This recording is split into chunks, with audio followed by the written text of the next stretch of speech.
Hey everybody, and welcome back to Let's Be Saints Awakened. I'm Cecilia Watson, and I'm here with Andrew Birkin. And today we have two magnanimous guests here on the podcast with us. But I will give Andrew the pleasure and honor and privilege of introducing them to you guys. Thank you, Cecilia. So today we have Blair Henry and Paul Perez. I'm going to let them introduce themselves a little bit, and then I'll kind of explain what we're going to talk about. So, Blair, if you want to go first, and then Paul. All right. My name is Blair. I am a student at Solella, and I went on summer projects this summer with Focus in California. Yeah. All right. My name is Paul Perez. I am a student at McNeese as well. Or wait, you go to Solella. I'm a student at McNeese. I'm going into my junior year. I'm studying finance. And I am a resident at the VA house this year. So I'm discerning the priesthood. And also, I went on summer projects this summer, and it also helped in my discernment. Yeah. That's awesome. Very good. So, as they both have mentioned, they attended Focus's summer projects. So we've talked a lot about what Focus is on Matt David's episode. We really went into depth on what they do. But what we didn't mention was they also have every summer an opportunity for students and for missionaries to attend this summer projects event. And Blair and Paul both attended in California this past year, so we wanted them to come on and kind of explain and really promote summer projects. So that's what we're going to get into. You guys can bounce off of each other, but we're just going to start with what is summer projects. You want to take that or me? You can take it. Okay. So what is summer projects? So Focus, I can't tell you what summer projects is without telling you like what Focus is and the whole point. So Focus's main goal is to get college students to be more active in their Catholic faith, to be disciples, to pretty much spread the gospel. So with Focus, like you go to discipleships, you go to Bible studies, stuff like that. So the whole point of summer projects is you're there for 10 weeks in this rigorous, kind of like almost like a boot camp for Catholics. And like, so you're living a very sacrificial lifestyle. Mm-hmm. You're going to Bible study once a week with all these guys. You're going to discipleship once a week as well. And you're also participating in the sacraments. So you're going to daily holy hour. You're doing a daily mass. You are pretty much just trying to get as close to Jesus as you possibly can and to break off from like the attachments of the world. Like I remember being over there and my screen time was like very little because of how distracted, or not, I wouldn't say that we're distracted, how focused and locked in on God and like everything that was going on out there. Like I was in like a very holy environment. Mm-hmm. That's a good word to put it. So just a boot camp for Catholic college students. Do you have anything to add? It's also like a really good like place to be in to like get closer to other, like to grow a faith community with like, obviously like you're there with the same people for 10 weeks and like you get so close and like you grow together in discipleship and then you go off on your separate ways and then so really awesome to have that faith community too. Great. Well, you both mentioned that you went to California. Blair and I had a little conversation. I'm not sure that you know, but I think Blair will kind of explain the location situation. Okay. That they're not doing it at this. Oh yeah. Oh yes. No, so we at the end of our projects they were talking about that. Mainly because like the low amount of people and the location itself. Okay. You weren't able to like fully maybe get into discipleships and Bible studies because like there was a lot of conflicting times. Okay. So, Makes sense. And nothing, against that. That's not a summer project's fault. Yes. So, but going back, why did the two of you choose to go to this specific summer camp? Since you signed up first, I think. Yeah. As the baseline, they do have several locations. Yes. Right? Yes. So why did you guys pick? I chose the camp location because I've always like grown up going to summer camps, and that had a big role in my faith formation, like growing up. And so I wanted to. Well, mainly I signed up because I felt like I was serving the same people here, and so I was like, I need to go serve someone, like other people somewhere else. Mm-hmm. And so I thought, I like summer camps, so why not do this summer projects location at a camp? Yeah. That's a way better reason than me. I pretty much just, I don't know. For the reason I chose that location, I wasn't exactly too sure, but I knew that Blair was already going over there, and I know Blair, and I'm like, okay, why won't I just go with another student who's going from McNeese? Like, I'll be more comfortable. Fair enough. But pretty much the main reason I chose the location was Blair, if anything, because she was already going over there, and I was just like, okay, might as well. And then I heard that it was a summer camp, and I'm like, I wouldn't say like goofy, but like sure, somebody can call me goofy, but like I like to make jokes and stuff like that. And kids normally really like me. Like no matter what I do, like I can just relate to kids really well. So I don't know. I thought I've never been to a summer camp before that, and I had no idea what it was going to be like. But I kind of wish I went to one before because it was like a really awesome experience. Yeah. That's probably mind-boggling to come into after not having any experience in a summer camp, and then being told to staff one. That's crazy. Yeah, for 10 weeks especially. So why, like, what about summer projects stood out to you? Why was it on your heart to go in the first place? Okay. I signed up at Seek, and I knew I wanted to do something like a mission trip kind of thing. Mm-hmm. And there was just, like all these booths at Seek of like so many places I could go to.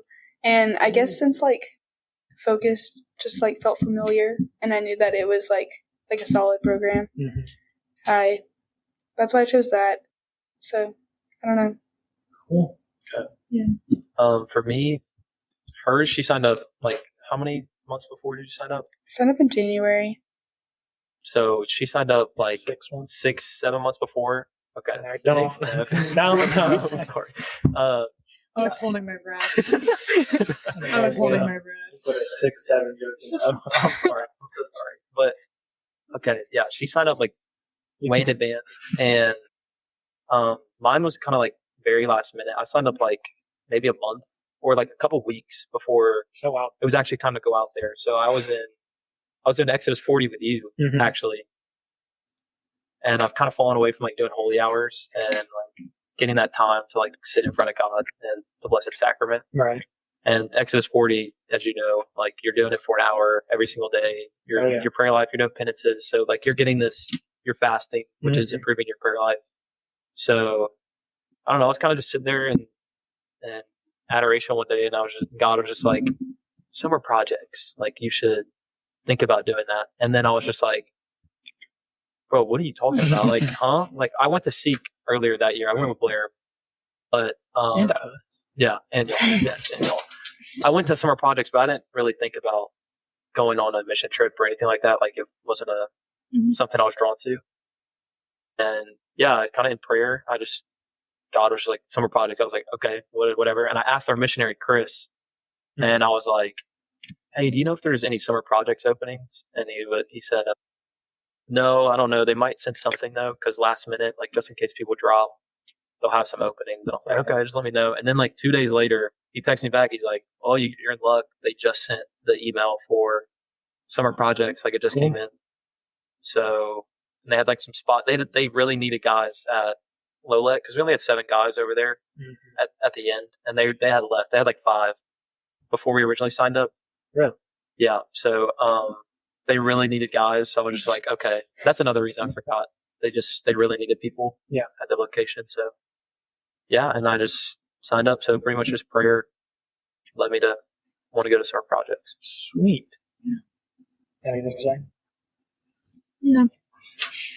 So what does summer projects entail? Pretend I know absolutely nothing about it. What did you guys go and do? What was the mission? What were your duties there? Just all around, you know. We know the Bible studies and the discipleship, but what did you do? You got it. You got it. A big part of it, like when the camps were there, was like we would have discipleship and Bible study like throughout the week at night, and then like the next day, like my Bible study and my discipleship, we like made a goal after every like meeting to like of something we were gonna pour into the kids the next day, and so like taking what we were learning and like putting it in to like yes. And so, yeah, that was a big part. And then, yeah, a lot of the kids there weren't Catholic. And so it was a lot of introducing Catholicism and, like, who Jesus was. And, like, I know, like, I had a cabin. And so after lunch, I would take some of my kids to adoration. And it was, like, some of their first times going to adoration. And so that was a big part of, like, what we were doing there. And, yeah, it was really powerful. What about like activities? What activities were you on? Oh, I was on low ropes, rock range, field games, arts and crafts. That's it. Whole summer I'm trying to camp games. think what else. There's gotta be something else we were doing. How often were you on dishes? Like 2 to 3 times a week. So you're washing like 200, or you're probably washing 600 dishes a day. If you're, That is so right. there's a lot of dishes. So yeah, for me, what was I doing over there? I'll start with my activities. So I was on rock range, I was on archery, I was on lifeguard, I was in the kitchen, so I was cooking, and then I was also on hiking, field games, and paintball. Neat. 2 roles that the lifeguarding. So we had to do like 3 weeks, 4 weeks of like this online course before we got there to get like lifeguard certified, and then for the kitchen, we had to take this test, like get kitchen certified. Like, what temperature do you need this? What do you need to be on? So like now I can like go serve in a kitchen and I'm certified. But, yeah, those are like the 2 big things that I was doing, and kitchen was very like stressful all the time. So, Like, I mean, okay, it's like, I don't know, just cooking, like, yeah. And you're in there, I mean, you don't have any other activity for the day, so normally, like, you're rotating through activities. right. Like, you're, like, archery one day, and then you're on paintball the next day, and then you're on something else. But kitchen, like, you have nothing the whole day except kitchen, and you're pumping out these meals. I mean, you're getting whipped. You're not actually getting whipped in the kitchen, but, like, they're whipping you in the shape. Like, they're, like, Yeah, right. go over there, order over there. He's like stopping behind you. All right, chop these, whatever. I mean, it's very high stress, like kitchen situation. Yeah, so that's what I did. Me and Blair, we were also counselors, so we had the privilege of staying with a group of kids for 1 week. Like, not everybody on Focus got to be a counselor for the kids. Yeah. So I feel very gifted for that opportunity to do that, because I feel like in the week that we were counseling was like you said, you brought kids adoration. I'm guessing that was with your kids you had. Yeah. So it's like you're pretty much like their parent for a week, and most of these kids, they don't have a good home life, and they've never heard about Jesus or anything. I mean, they're kind of like just starstruck. They're going in adoration, and they're just like so innocent, so childlike. And it's beautiful. And like, you're bringing them into mass, and they're just like taking it super seriously. Like, 5 minutes ago, they were just punching each other in the back of the head. Now they're just sitting there just like taking it all in. Yeah. And it's just like that childlike wonder of like, who is God? Like, what is this? Like, what am I doing? Like, I don't know. Just kind of like asking those questions. And then they get out and they'd ask me questions like, why was the priest doing this? Why were we kneeling? Like, and then like having the opportunity to be the first person in their life to tell them like anything about like Catholicism or like Jesus in general. And like these, like, it's a very like special privilege. Oh, sure. Yeah. And, yeah. So that's pretty much what you're doing. Counseling and our activities. Yeah. What kind of fruits did you guys see watching these kids, and then like, what are the struggles? You said most of them have, bad home lives, or they're just finally being exposed to Jesus for the first time. What were the struggles and the fruits that you guys saw through that? The fruits, well, like, okay, I think I'll start with the struggle.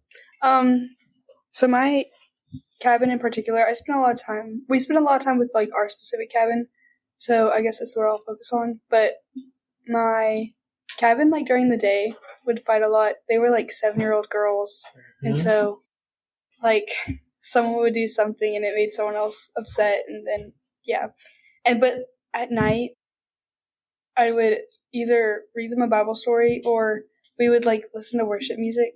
And like the first night they like pretended they weren't into it and like did not like the music, and then like the next night they were like, Gumbo, can you play like the worship song you played last night? And it was so cute. And then they would like ask to like see the lyrics and like to sing along, and it was so cute to like see their childlike wonder, like you said, and like their innocence and purity through that, and like their excitement to get to know the Lord. Did you say Gumbo? Oh yeah, we had camp names. Did you have a camp name? I did have a camp name. What was your camp? My name was Oogway. It's like Master Oogway. So like everyone would just call me Oogway. Oogway and Gumbo. Yeah, I got very used to that. Interesting. And I also had another nickname, which was Joe. So like any kid I go up to, like, okay, like let's say like I've never talked to a kid before, or like I just wanted to like start a conversation with, I'd just be like, I kind of used it as like a conversation starter. I'd be like, hey bro, Joe's asking for you. And they're like a little kid. They're like, oh bro, this is like workers telling me Joe's like, who's Joe? And they're like, so I had 10-year-old to 12-year-old guys. So, and that's a fun age. Yeah. And so I don't know how many Angel Tree kids we had, which Angel Tree is like the organization that some of the kids had one parent who were incarcerated, or like a parent that wasn't with them, or they just completely lived with their grandparents, so they didn't have parents. So I don't know how many kids I had, but I think I had at least 2 in a minimum in my cabin, with like 3 like other kids who were just like living normal lives. Right. But the ones especially, like you could just kind of tell, like it's not even like judging a kid, but it's like the way they talk. If like they're cussing and like they're like, that's not normal for a kid who's 10 years old to like be saying profound language and very inappropriate jokes. Like, okay, like a 10, 12-year-old kid, yeah, they're gonna make like potty humor, stuff like that. But these are like very, I don't know, mature jokes for their age. I mean, you could just like tell the ones who are like just exposed to more stuff. And so one of the struggles was my kids, they were just always fighting. Like they would just fight with each other, and like it would be over the smallest thing. He has glasses. I want those glasses. I want the same glasses. And it's just like constant like arguing with each other, and like they always want to be like the center of attention. So like me, like they like lack attention at home, so they're like trying to get my attention the best way they can. So if that means like they're insulting me and like expecting me to like get a like response out of me, then like they'll do that, or just trying to be like first, pretty much, and just really trying to get attention. That's what I was seeing a lot. But the fruits was, we were going to mass. I was getting them to go to mass, trying to get them to be friends, trying to teach them things like why, like whenever they would like cuss at me or something like that, like, why are you doing that? I would be like, is that good? Like, why do you want to say that? He's like, I don't even know, like yada yada. I'll just have a conversation. When I saw them doing something like that, I would just sit there and have a conversation with them, ask them like why they're doing it. And most of the time that would just get their brain like just thinking like, why am I doing this? Or like, and they'd stop doing it. I mean, sometimes they wouldn't, but I mean, most of the time they would. But yeah, just seeing them grow at the beginning of the week, and then at the end, they're just crying. Or they were, I don't know if they're crying. They were just like really sad. They're like, "Oh, how about you like come back to my house with me?" I was like, "No, I can't come back with you." But yeah, just seeing them grow, and like certain kids had a special place in my heart. Like every week, like because they like 4 weeks of summer camp. So even when you were on activities or you had your own kids, my own kids was like the most special. But when there were other kids too, you build bonds with these kids, and they just look forward to talking to you so much every single day. And it's like you're like their light while you're over there. Mm-hmm. And kind of like what Blair was talking about, like pouring out in the kids, like you are that light of Christ to these kids. Like you were like naturally, by your love, showing them how much Christ loves them. And it was just like a lot of charitable works that you didn't want to deal with. Like this kid has been screaming and punching me. Like he hasn't talked to me in like 3 hours, but like I'm still gonna love him. Like what I would do is I would give my kids like Dr. Peppers as like a reward. So like, yeah. And then like after there's being bad all day, I'm like, all right, if you're good for like 30 minutes, I'll give you a Dr. Pepper. They're like, all right. And like, they just like really want to get that Dr. Pepper. Good. So I don't know. That is funny. A lot of good fruit, but I mean, it's hard to say specific. Yeah. But even, those are all great things that, even you may not be necessarily, I don't want to say bribing, but you may not be using that same tactic for your friends and the people on your college campus. Yeah. But it's still really good things to just to be consciously made aware of, because the same way that we're called to, or like the same way that you treated those kids, like with constant love, that's the same way that like God sees us as his children, and he treats us with that constant love, even though we might be acting bad all day. Yeah. He's more than willing to give us, whatever is equivalent to our Dr. Pepper. Grace. Yeah. But for a different person, it may look different. We all need graces, but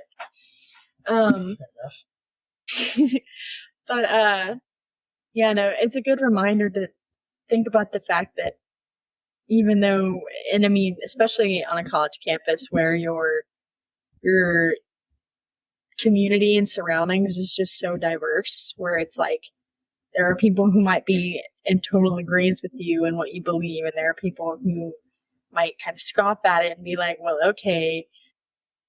Just a constant reminder that we're called to see everyone as the same children that like Christ sees in us. So really, it makes it, I want to say, easier. I don't know if it may not always feel that way, but to me, I find that it makes it easier. If you're able, not in like a pity way, like, oh, you're just you're just a child, but in a compassionate, like understanding way, it kind of makes it easier to treat somebody with love. These are great things. You said something that reminded me of something else. Oh. But when I remember it, we'll get there. I wanted to ask you, how was your patience tested with these children? I know that it's been difficult for me, but I also lack in patience severely. Yeah. Don't know. And anytime I would go and teach catechism or CCD in my home parish, I'm put with kids who aren't much younger than me, 20, but a 10-year-old is really not that much younger. It's a difference. Yeah, but he doesn't look up to you as if you're his parent, right? He looks up to you as if you're one of them. Or like his older brother. Right. Yeah. So he doesn't take you as seriously. And I know that for a 14-day course that I have taught before, my patience by day 3 is very low. And I'm like, I'm done. So how do you guys put up with it? I guess with what Cecilia said, I guess with working summer camps, like, for the past few years, and, like, being so involved in my home parishes, and, like, being a group leader for confirmation retreats and a small group leader for middle school retreats, I've kind of, like, gotten used to, like, looking at kids as, like, innocent and, like, I don't know how to also explain it, but, like, so childlike and so pure. And so I guess, like, going in with that mindset and kind of expecting what I was going to get, it definitely made it a lot easier. And then, yeah, I don't know.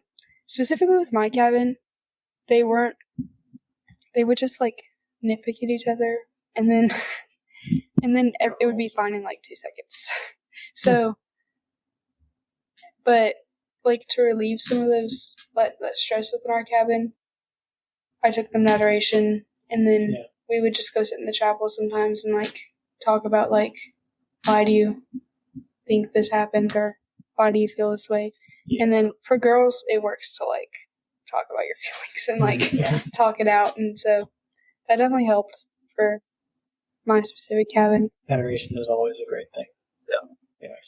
And I feel like, so your question was, how did we grow patience? Yeah. So it's like, for me, I think it was less about the kids. Like, I can understand where the kids are coming from and like why they're acting up and like the situation they're in.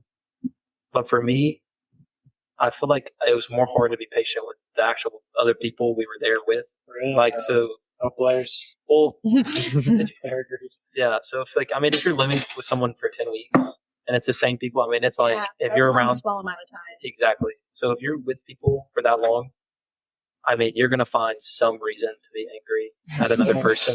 I mean, it could be the smallest little thing. Like, I mean, I'm going to be honest, I don't know the specific situation, but an adoration or like stuff like that, I would just be like trying to pray, and then people just being loud, and I'm just like so upset. Like, I just dealt with kids all day, and I just want peace and quiet and like to talk to God, and someone is sitting there like flipping through all the pages of the book, or like just like, I don't know. It would just be like, it would be little things. Cause like like the kids, like it's fine. But like once you got to like people your age, you're just like, you didn't have a second of patience for them. And you're just like, yeah. So that for me, it was like mainly other people.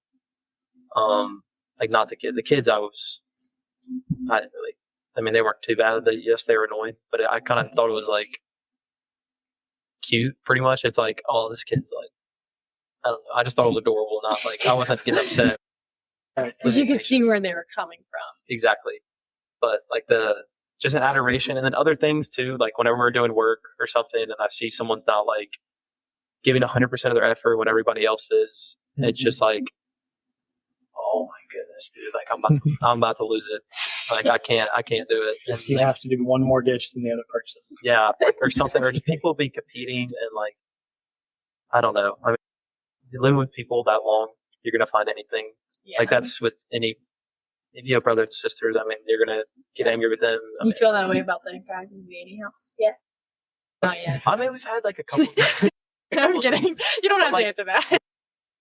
Cool poncho. Living, that's another thing I think Summer Projects was good for, and prepare me for what I was going into this, because learning to, and you need to do that in life. Like just learning to live in community with people, and it allowed me to grow in patience. Like Summer Projects, like I'm living with these people. I'm sleeping 7 in a room. The girls, they had 4 in a room. Yeah, so we had all the guys were in the same room. So I feel like I can't even pray in like, because like I like to pray in like private, like not like I'm sitting there praying. Someone walks in, and I'm just like, oh my goodness, like all my peace. But like, I don't know, just little stuff like that. I want to know what Blair has to say to the other people. I don't know. She like kind of perked up. Girls are so interesting. Girls are so different. Like, I don't even know. Like, girls are just very different.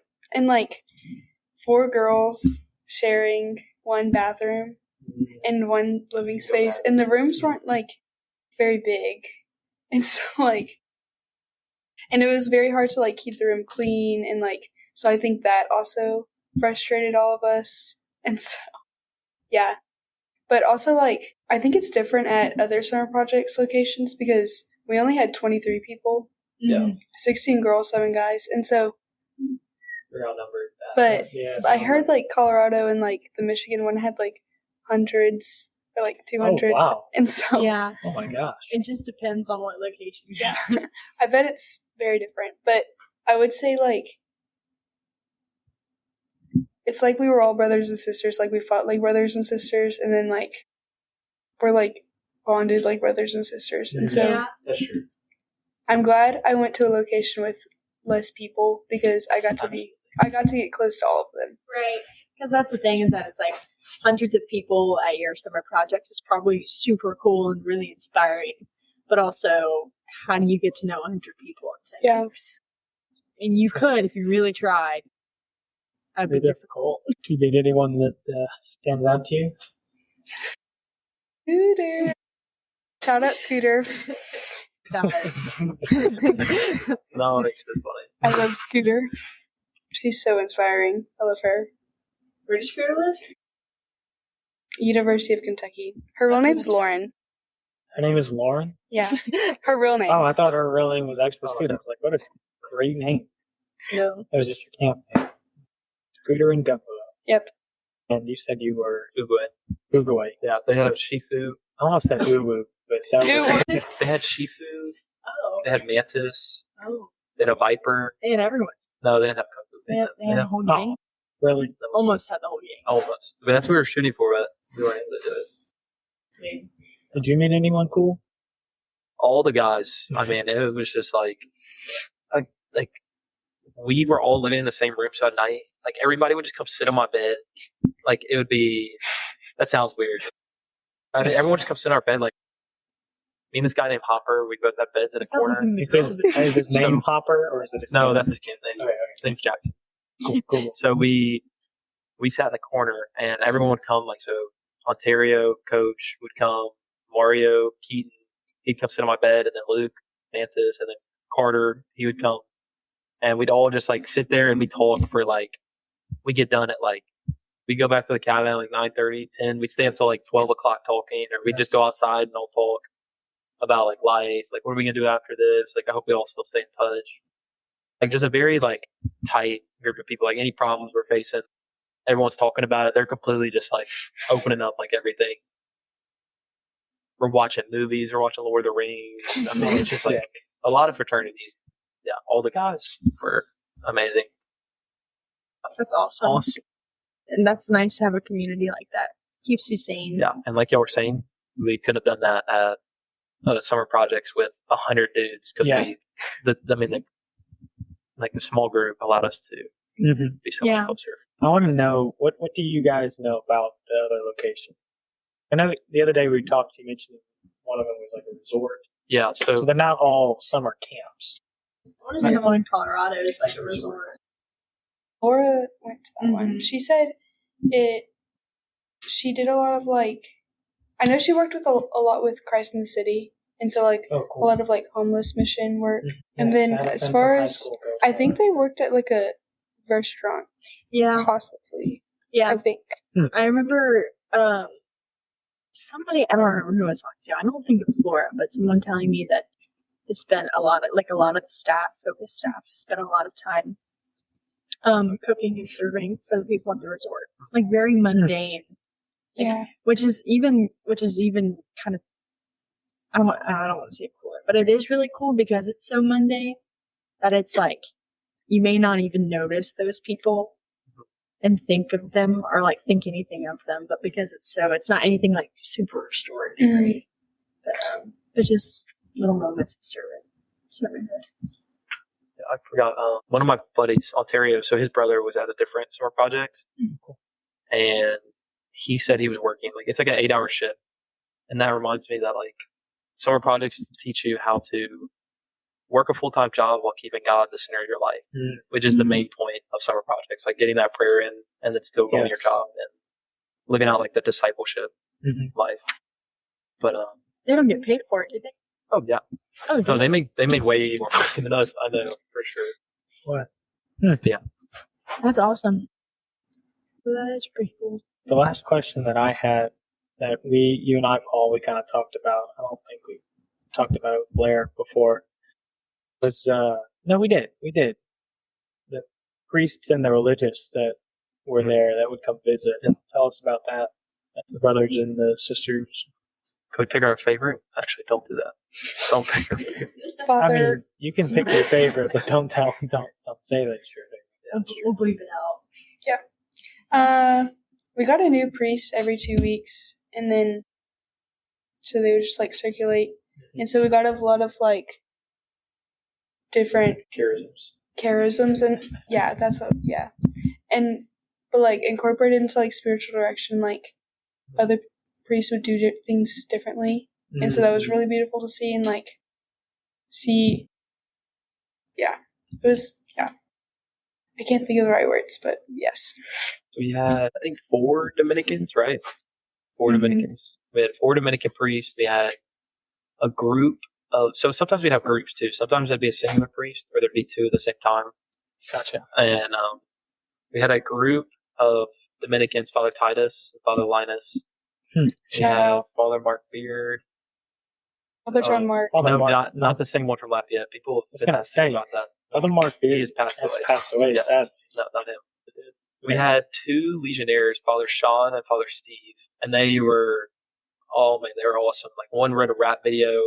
Oh yeah. All, Who says he can't be a saint? We'll have to find that. yeah, it's a great video. But so we had 2 legionnaires, which is like John Bosco, focusing on like children and like the youth.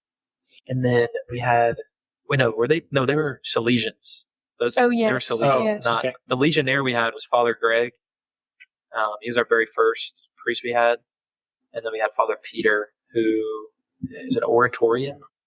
Yes. Yes. So yeah, That's interesting. yeah. So I don't know if it's the same as the one in Salford, but I think it's a different branch of oratory, because there's different oratories. Right. So yeah, he was with Oratorians. Are there any from around this area, or they're all kind of from California? Father Greg's from Texas. Houston. Cool. That's the closest one. Yeah. All the rest of them were, like the Dominicans, they're all in Washington, D.C., pretty much. Really? Yeah. And where the Salesians are like up in New York. One of them was from Canada. Cool. So yeah, kind of all over the place. Yeah, that is cool. But you didn't have nuns? I thought you'd said something about sisters. The Carmelites were good friends with the people that owned the camp, and so they would come visit for like 3 days or so, and then, but we didn't get to spend much time with them until they gave a talk for our last talk, and we got to spend a little more intentional time with them. But yeah, they're cool. I think they were on vacation. Am I right? They're from Florida, I think, and they were on vacation in California, right? I think Bella told me that. Maybe. And she had them in Miami or something. They're from Miami. Wait, no. The Carmelites, I think they like go out to different universities. Okay, yeah, that makes sense. I was about to say, what's their jersey? Prayer. Like, where do they come? Prayer. They're the Order of, The Sacred Heart. and they gave a talk. It was nice. And she had a relic like. She's from Sister Mary Goretti. Yeah. She's from New Iberia. Oh, cool. Oh yeah. Yeah. Wait, New Iberia, like Louisiana? Yeah. Oh, No, New Iberia is China. I don't know. I was like, okay. Yeah. Yeah, but that's really cool. And that was something that was super cool about being at training this past summer, where all the different orders and priests and Father Mark Mary would just walk around everywhere, and you'd just be like, he's on Ascension. Oh wait. Oh, it's yes. Yeah. The one glasses. Yes. He's got he's got the beard Yes, and the I know what glasses. you're talking about. He did pray the rosary. Yeah.